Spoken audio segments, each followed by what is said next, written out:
This is an I Am Listening original podcast. London wants to keep building offices and not build housing. So we have to house the overspill from London, which means that the houses that get built are aimed at the London market, and our locals are struggling to get on the housing ladder, even though there's all these houses going up. It's an absolutely chronic situation. Welcome to the Kent Politics Podcast, your go-to source for insightful discussions on local and national political matters. Join us as we take a deep dive into local government across the county. Find out what the key decision makers have to say, what your money is being spent on, and how the party's policies could affect how we live. Plus, don't miss our regular feature, Westminster Watch, where we dissect the latest developments and decisions shaping the political landscape in the heart of the UK's capital. Engage with us as we delve into the issues that matter to you and explore the dynamic world of politics from a Kent perspective. Welcome to the Kent Politics Podcast. In a week that the controversial Chatham Docks scheme was recommended for approval, Whitstable residents got an idea of what's in store in the local plan, and we discussed whether the government's Rwanda policy will make a difference. I'm Kent County Council local democracy reporter Simon Finlay, and I'm joined by Medway Council reporter Robert Buddy. Hello. And Dan Essen, who covers the borough and district councils. Hello. We'll also be speaking to political editor Paul Francis about the week in Westminster. And myself and Dan will be speaking to our special guest, Cllr Mike Baldock, the former leader of Swale Council, who leads the Swale Independents Alliance Group. But before we crack on, though, just to mention that we're recording this podcast before the local and police and crime commissioner elections. That means by the time you hear this, the votes will all have been cast. For the latest on what's happening in Kent, visit Kent Online for a comprehensive coverage. OK, first up is Robert. What's been happening? Well, the big moment this week in Medway is kind of a half moment, really, in the sense that this week planning documents were released showing that Medway Council officers are recommending approval for the controversial Chatham Docks Basin 3 redevelopment, which would see the closure of the working port, demolition of the current warehouses, relocation of the businesses there in favour of a new business campus by Peel Waters. Does that mean that the Chatham Docks will have to close? Not necessarily. So this is a recommendation by officers. The decision will actually be made at the next planning meeting on Wednesday, May the 8th. And that will be the real decision as far as Medway Council is concerned. However, if councillors do agree with the officers' recommendations, members of the Save Chatham Docks campaign have told me that they will try whatever they can, including going to the National Planning Inspectorate to try and reverse the decision. Well, that's very interesting. Thanks very much, Robert.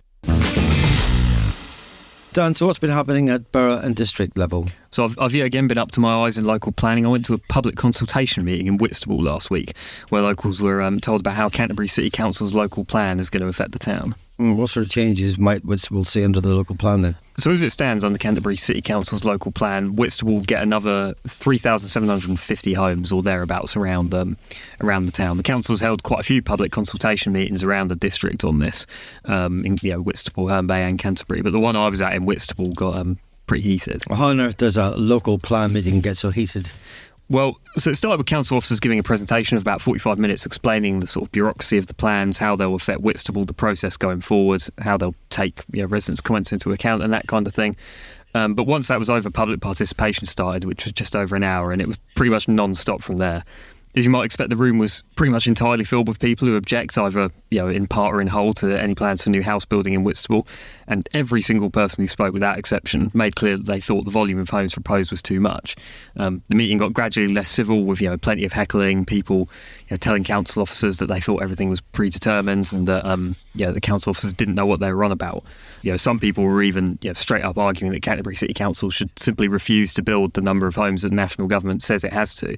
The council has to take into account feedback from the public, but they certainly can't do that. OK, thank you very much, Dan.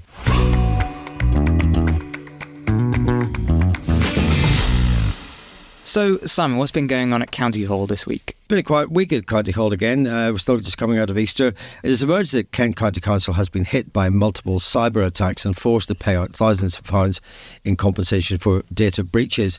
This vulnerability in KCC has been revealed by a company under the Freedom of Information legislation. It turns out the KCC has been targeted by hackers 13 times in the last 3 years and suffered nearly 2,500 instances of personal data being stolen or accessed without authorisation.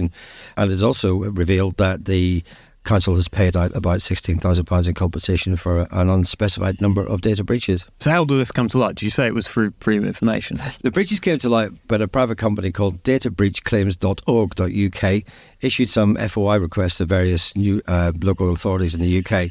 But to put it should be put into some sort of context, because cyber breaches are being reported across pretty much all local authorities, health authorities and the like, as well as large corporations.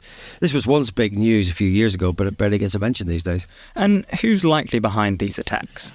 Well, most cybercrime, there'll be criminal groups across the world trying to access personal data using phishing techniques, where staffers at organisations like KCC might inadvertently click on an email and allow the threat actors into the system.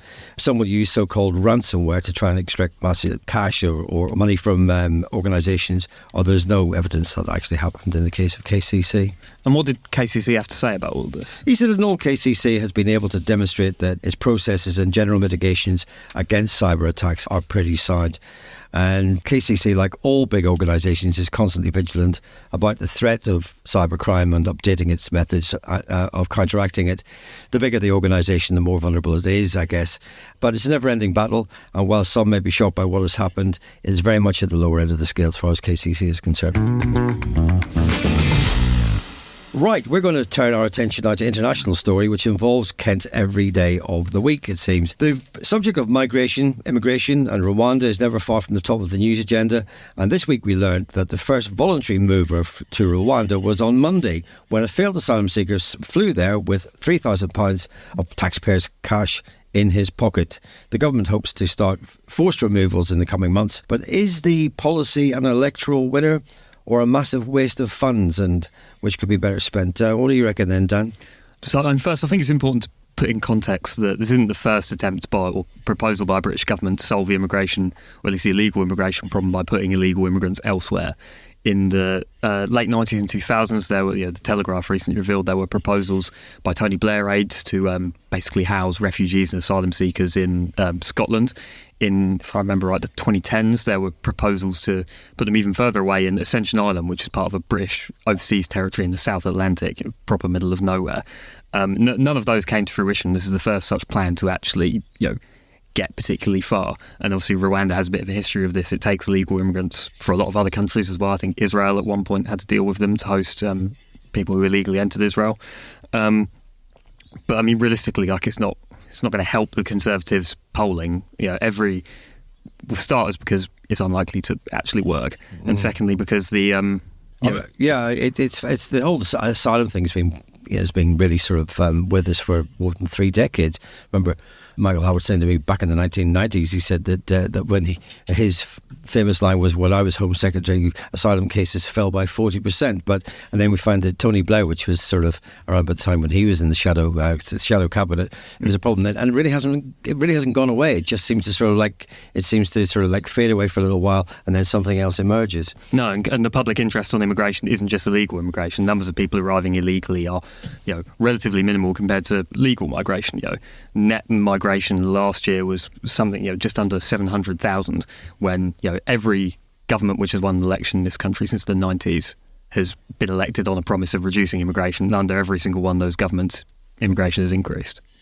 I think the thing that a lot of people are talking about in relation to this Rwanda scheme is just the eye-watering cost. I mean, just by the end of 2023, when they hadn't even sent anybody, the government had already spent £240 million on Rwanda. I mean, over the next 5 years, it's going to cost at least £370 million. These are huge amounts of money, and a lot of this has been without sending anybody apart from one volunteer asylum seeker who has gone this week. Is that right? That's correct, yeah.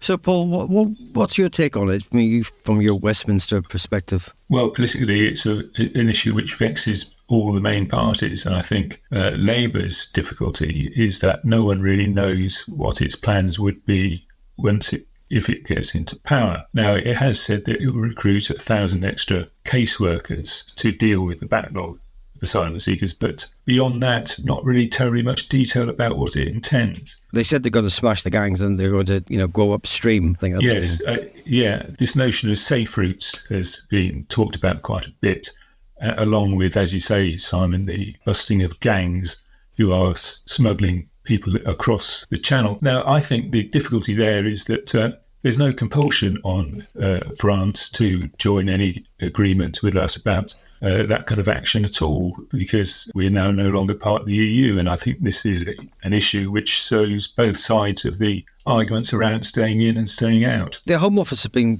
spending quite a lot of money on advertising, I think, haven't they, Dan? Yes, the Home Office has spent quite a lot of money. I think it was about £500,000 worth on essentially marketing campaigns to sort of dissuade people from coming to the UK, with a specific focus on people from Vietnam and Albania. Something I read in an article a little while ago was that the British government managed to reduce the number of people coming from Albania by establishing an agreement with the Albanian government to immediately deport people. But part of their programme to discourage sort of further attempts by Albanian nationals to come here illegally was the UK government paying influencers, and specifically Albanian-speaking influencers, to make TikToks discouraging people from coming to the UK. I didn't know this, but apparently this was common in Albania, that people who went from Albania to Britain, sort of promoting their life in Britain on social media, was actually apparently quite a big draw for people coming to this country. So the Home Office obviously cottoned on to that and tried to dissuade it. And one of the countries an increasing number of people are coming in from is Vietnam, but I can't see maybe that particular mode of dissuasion would work in the same way, because people come from these different countries for all sorts of different reasons, and they're smuggled by different types of gangs. They all appear to sort of end up in the same place, but it's a much more nuanced, much more complex picture, and it can't just be sort of solved by TikTok necessarily. I think the Albania example is a key one, in the sense of it is probably the most successful element of the government cracking down on illegal immigration, with the return scheme with Albania. And I believe they're trying to do something similar with Vietnam. This sort of the Rwanda scheme seems like, to me, sort of the opposite direction. It's not really going anywhere. The return schemes of Albania, and possibly what they're working on with Vietnam, seems the real place to go. But I think also, the small boats element of this, I mean, people wouldn't be surprised. It's a relatively new problem. I think you were citing earlier, Simon, that pre-boats it was lorries was the big problem, and Border Force really cracked down and got into basically solving that specific problem. And the reason why we have this influx of boats now is because it's much harder. They use drones, and they used I think CO2 detectors and things like that to find where people were in the lorries, and now boats is the only really viable option to get across the channel these days. Well, it makes you wonder that should the boats be stopped through whatever means, be it smashing the gangs or smashing the manufacturers of the boats themselves, whatever it is, or you disrupt the activities of the gangs. If the small boats issues sort of fades away, as most of these sort of like methods eventually do, what will come in its place? Because nothing's ever worked in the past. So that would be my question, is that should they actually solve it, what happens next? Is there a topic that you would like to be discussed on the Kent Politics podcast? Perhaps you've got a question for one of our panel, or you'd like to comment on a hot topic in local or national government. Get in touch by emailing or sending a voice note to kentpoliticspodcast@thekmgroup.co.uk. Now we'll speak to Paul Francis with his Westminster Watch. What's been going on then, Paul? Well, it's been something of a landmark week for the government on the long-awaited implementation of new biosecurity checks for imported food products and other goods. This comes after 5 delays, and the new post-Brexit regime came into force, with Kent centre stage amid complaints that the arrangements are adding to businesses' costs. Now, the controversy has also been around the decision by the government not to use Dover as a point at which these checks will be made, but to move them 22 miles away inland to a site at Sevington near Ashford, which would do the bulk of the work, which has inevitably invited the question of whether less scrupulous operators will simply ignore the instruction to check in at Sevington and drive off in the direction of somewhere else. That's an enormous site, that. Is that the one I'm thinking of, which is sort of a bit like a open plan prison? It's huge. Yes. It's huge, and it looks a bit like Wembley Stadium at night time when there's a match going on, but leading to all sorts of complaints about light pollution, less traffic. Now, obviously, the advantage here is that it's such a site that it can accommodate the numbers coming through to have their goods checked, etc. But the food industry in particular, is worried about the extra costs. It has to pay something like £145 registration fee every consignment that it brings in. And who will pick up the bill? Well, you guessed it, that will probably be us. Yeah, because there was a guy on the telly the other night, and I think he was running a garden centre. So a lot of the stuff the plants that they get in coming from abroad, and they reckon it was going to cost about £20,000 a year just to bring in the stuff that he would normally bring in. And clearly, that's only going to go one way in terms of cost. He either sucks it up and doesn't hand it on to the buyers. But clearly, that's probably what is going to happen. Yeah, I think that's a similar theme across all parts of the food industry. There's something called the Cold Food Federation, I think, who have suggested that the extra costs in total for operators coming through the Port of Dover will be an additional £1 billion. Now, I don't know how they calculate these figures, but they're obviously worried about having to pass on some of these costs and finding that they lose custom as a result. Okay, but this is obviously this is obviously going to fall onto the plate of our local MPs, especially the ones that are in South Kent and Ashford. I mean, what's been the fallout? Well, as you can imagine, in Ashford, the MP Damien Green is relatively happy about the use and says that everything's in order and the checks will go very smoothly, and he's quite happy to use that site. Completely the opposite view of Natalie Alfick, the MP for Dover, who's very annoyed at the fact that the government has decided to move these checks to the Serrington site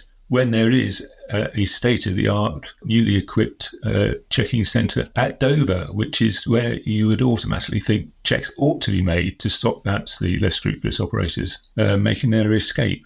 So, I mean, why have they, if that's the case, why are they insisting that people go 22 miles up the road to Sevington? Well, I think it's a capacity issue more than anything. The government believes that most operators will abide by the legislation and the regulations on checks, and therefore travelling an extra 22 miles from Dover to Ashford is not really of any consequence because they will do what they're supposed to do. Listen, Paul, thank you very much indeed for joining us again, and we'll speak to you next week. Okay, see you next week.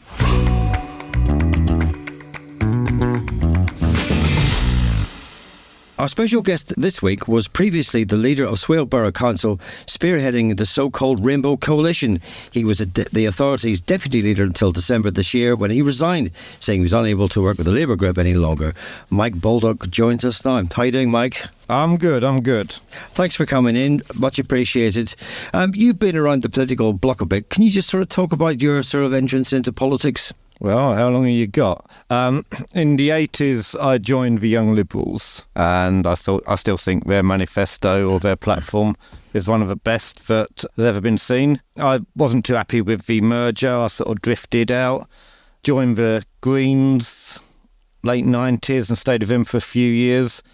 But a lot of it was when I was moving. So when I moved from Chatham, I left the Greens. I was a bit fed up with the way that at the time the Greens just seemed to campaign by gimmick rather than doing serious door-to-door knocking and canvassing and working an area. I was out of politics for a while. I joined Labour in 2004, mainly to try and stop the Conservatives winning the local seat. I left Labour late 2009 after the surrender of Lisbon, checked out UKIP for a while before joining them, once I'd realised that the scare stories weren't true.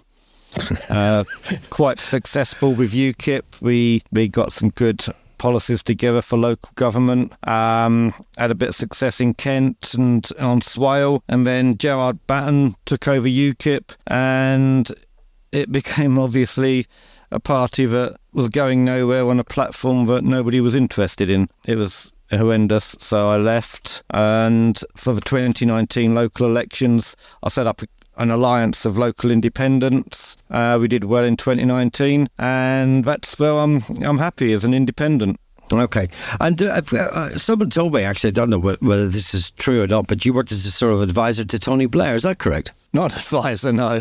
I used to work in Downing Street. If you wrote a letter to the Prime Minister, you had a 1 in 8 chance of getting a reply from me, which might be disappointing. So what was your job then? I was in the direct communications unit. Okay. And what did you do day to day apart from answering letters? Answering letters. That was your job, yeah. Okay. I mean, that was massive. I mean, it was during the time of 9/11. So we had to read out the slightly weirder letters and make sure everybody got a decent response, forward them to the right department. Sometimes we dealt with ministerial work. So, yeah, it was interesting. If you were in comms, were you working under the iron fist of Alistair Campbell by any chance? No, because that was more Labour Party when we were in the government side. And there's always this very, very tight rope to walk between the two. And I'm not sure everybody stayed on the right side of the rope all the time. But Alistair Campbell was Labour. I was Prime Minister, government. Okay. You're going to be standing for Sittingbourne and Sheppey at the general election as an independent. A Swale Independent. A Swale Independent, beg your pardon. How do you rate your chances? Can you make a significant difference to the actual result, perhaps even if you don't win? I think it's all up in the air at the moment. I mean, there's a lot of disillusion with the main parties. There's a lot of candidates locally who are standing in Sittingbourne and Sheppey who aren't really local, haven't got a local background. I think that one of the big issues in Sittingbourne and Sheppey is the amount of housing that's being foisted upon us, and none of the other three parties, Labour, Lib Dem, Tory, are proposing to reduce that, and the Conservative government have at least removed some of the requirement to follow a target, but everything you read about the others indicates that they're going to put the targets on even higher. A lot of people are looking to reform as an alternative. I don't think they realise just how hyper-driven the housing market will be under reform. So that will be one of my selling points. And the fact that I've lived in the area for a long time, got, as politicians go, a relatively high profile, and I really care about the area. So I'm hoping that it will impact on the debate in Sittingbourne and Sheppey, and that we'll get away from some of the more highfalutin issues and actually focus on what's going to affect the people of Sittingbourne and Sheppey. There is a sea change on the way, it appears. Oh, nationally, there's no doubt Labour will win. It's just what sort of majority he gets. I mean, he'll probably get at least 100. If he gets, this is Keir Starmer, if he gets as high as 200 or more, then he's going to have complete control. And I don't think that's healthy. I don't think that's good for the Labour Party, because they won't be able to have any sort of restraint on what he does. It'll be worse than Blair. So a huge majority for Keir Starmer, I think, would be most unhealthy. Sittingbourne and Sheppey's current MP, Gordon Henderson, isn't re-standing at the general election, having been an MP for 14 years. How would you rate his performance over that time? He hasn't really left a great mark. I mean, his most famous moments were when there was a lot of rumours about him defecting to UKIP. Apart from that, I don't think he's troubled the major news stories too much. He's made a big thing about picking up litter, but apart from that... Dan, you want to come in there, do you? So I was going to say, you mentioned housing earlier. I wanted to sort of drill down on that, because I spend quite a lot of time at Swale Borough Council, often for the planning committee, which of course you chair. And frankly, it seems every time I go, I hear updates from council officers that your council has spent yet more taxpayers' money at the planning inspectorate, failing to defend your decision to refuse planning applications. Why is it that Swale Borough Council seems to refuse planning applications all the time, despite planning officers saying that there's no legitimate reason to? But do you know how wrong that is? Do you know how absolutely unviable that argument is? Since 2001, we have spent less than £300,000 defending planning appeals. How many of those you actually won? If you win an appeal, you don't get costs. Yeah, okay. So the biggest one that we lost was, costs-wise, was Barton Hill on Sheppey. That cost us £135,000. That was largely opposed by the Conservative group. We tended to support them, but it was... They opposed something they'd voted for in the local plan of 2017, and the deviations were pretty minor. So that was the big one. The rest of them are not on average about 4,000 or 5,000, and we have only had to pay costs on 7 appeals. So this whole idea that we are constantly losing appeals and paying a fortune in costs just doesn't stack up. It's what our opposition like to shout it around all the time. So we've just got the figures for them, and it's a fraction of what they've been pretending. Okay. Mike, I was just going to say to you, that obviously you feel quite passionately about this. I mean, do you think overall, and this is talking about Kent-wide, are there enough houses in Kent? Do we need to build any more houses in Kent? We need to build houses for local people. What we're doing is having to build houses for Londoners because the London local plan doesn't supply enough housing. London wants to keep building offices and not build housing. So we have to house the overspill from London, which means that the houses that get built are aimed at the London market, and our locals are struggling to get on the housing ladder, even though there's all these houses going up. It's an absolutely chronic situation. But do you think constantly refusing, being sceptical of the amount of housing that's being built and wanting to limit house building helps that? Because a lot of people say the only way you're going to drive house prices down and make it more accessible for local people is to get more houses built. Yeah, that's an economic argument that people keep putting forward. It's never worked because as soon as profits go down, the developers stop building. So it's absolute fallacy that if you can build your way to cheap housing, you can't. I mean, do you know anyone building houses for free? Because it's clearly not happening. People need to, it's an industry, like it or not, people are going to make money off it. Of course they are. In the old days, of course, councils could build houses and keep them and not have to sell them off, which, is the current situation. Okay, would you see a situation where a government, be it a Labour government or another shade of government in the future, sort of saying, okay, well, we don't need to build any more houses in Kent. The only houses that we will build in Kent are ones that people can afford to buy. So if you're local and you need a one-bedroom flat to rent or to buy, we'll give you help to buy it and we'll make the rents affordable for those people. So you're not losing people to other parts of the country. Would you see that as a sort of viable alternative? Yeah, providing we can then build the jobs that people need, because the two go hand in hand. When you've got so many of our people doing a 4-hour commute every day, because the only well-skilled jobs are mainly available in London, then we need to be able to provide those. You need a systems change where we get away from the commuting approach and say more houses in London, more jobs outside.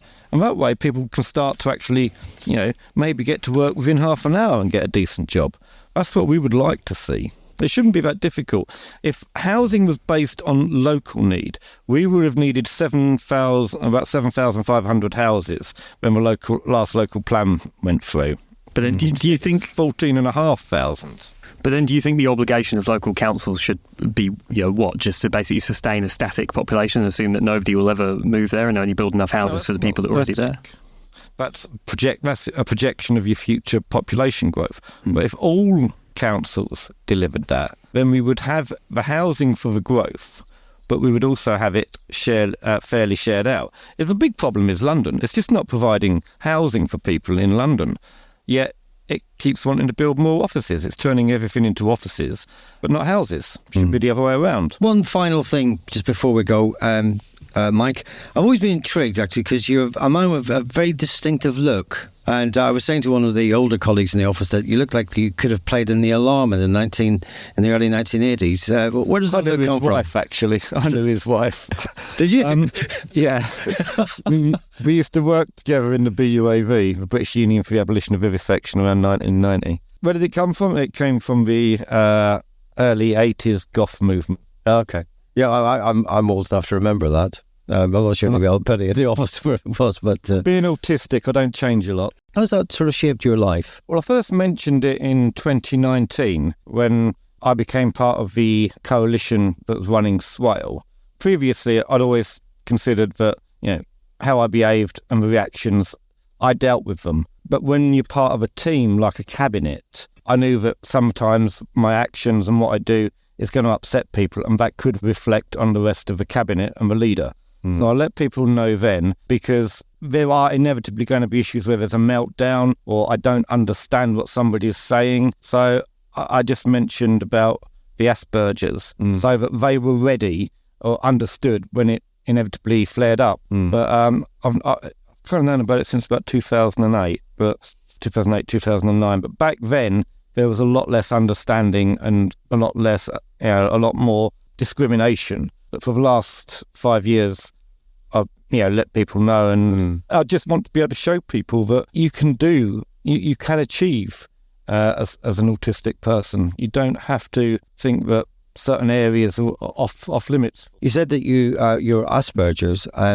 For the sake of people listening, can you sort of explain the difference between sort of autism and Asperger's, or how they differ? Asperger's is no longer recognised medically, but I still use it because it gives people an idea. Asperger's is part of the autistic spectrum, but there's many different ways that people are autistic.